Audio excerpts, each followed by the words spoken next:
யாரோ ஒருத்தருக்கு ஆண்டவர் பேசுறாரு, வேண்டாம் மகனே நீ விட்டுரு, நீ போராடாத, நீ வழக்காடாத, நீ சண்டை போடாத, நீ அமைதியா இரு, நீ எதுவும் பண்ண வேண்டாம். இதுவரையிலும் நீ வழக்காடுறதுனால நடக்கல.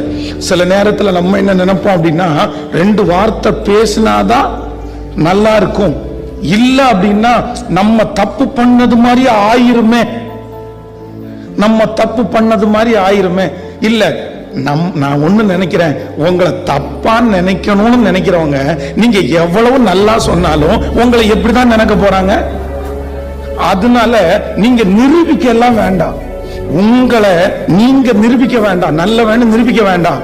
ஆனா ஆண்டவர் சொல்றாரு, நீ எங்க இருந்தாலும் முர்தகாய், நீ ராஜாவை காப்பாத்தினது உண்மை, பத்திரத்துல எழுதப்பட்டது உண்மை, ஆனா அங்கீகாரம் உனக்கு கிடைக்கல, அதற்கான உயர்வும் உனக்கு கிடைக்கல, உனக்காக யாரும் பரிந்தும் பேசல, நீயும் போய் நான் இப்படி செஞ்சனேன்னு சொல்லல.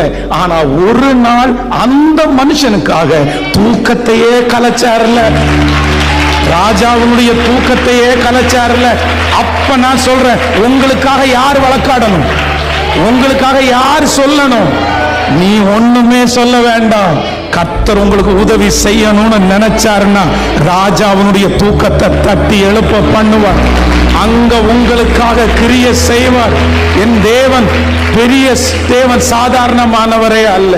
ஹல்லேலூயா.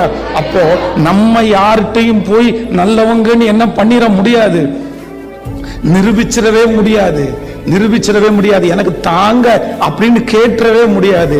அப்போ எல்லாத்தையும் யார் கையில அப்படின்னா, ஆண்டவரே உங்க கையிலேயே நான் கொடுக்கிறேன், உங்க கையிலேயே நான் கொடுக்கிறேன்.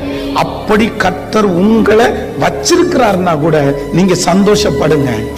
ஏற்ற காலத்தில் அவர் உங்களை உயர்த்தும்படிக்கு அவருடைய பலத்த கைக்குள்ள, பலத்த கைக்குள்ள என்ன உயர்த்த போகிறது நிச்சயம், என்ன ஆசீர்வதிக்க போறது நிச்சயம், என் தலையை நிமிர பண்ண போகிறது நிச்சயம், என் சத்துருக்களுக்கு முன்பாக எனக்கு ஒரு பந்தியை ஆயத்தப்படுத்த போகிறது நிச்சயம், என்னை பகைத்தவர்கள் வெறுத்தவர்களுக்கு முன்பாக என் தலையை நிமிர பண்ண போகிறது நிச்சயம், என்னோடு கூட கர்த்தர் இருக்கிறார் என்று என் பகைஞன் பார்க்க போகிறது நிச்சயம், நிச்சயம் ஒரு நாள் நடக்கும்.